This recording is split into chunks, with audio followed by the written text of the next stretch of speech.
Ndugu waandishi wa habari, taarifa yetu ya pili leo ni kuhusu matokeo ya mtihani wa kumaliza elimu ya msingi uliofanyika Septemba mwaka huu 2025.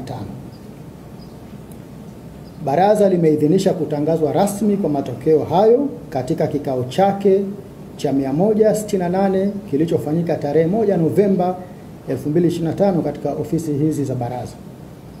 Kuhusu usajili na mahudhurio, jumla ya watahiniwa 1,172,324 walisajiliwa kufanya mtihani wa kumaliza elimu ya msingi, wakiwemo wasichana 637,162 sawa na 54%, na wavulana 535,162 sawa na 46%.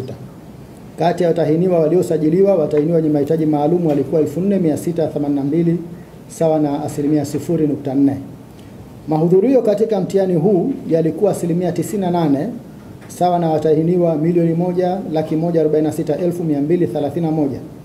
Aidha, wapo watahiniwa 26,093 sawa na 2% ambao hawakufanya mtihani pamoja na kuwa tuliwasajili. Ufaulu kuhusu mtihani huu, matokeo yake, takwimu zinaonyesha kuwa ufaulu wa jumla umepanda kwa 0.93 na kufikia 81.80 kwa mwaka huu 2025 kutoka 80.87 ya mwaka 24 na 80.58 ya mwaka 2023. Hivyo watahiniwa 937,581 wamefaulu kwa kupata madaraja ya A, B na C.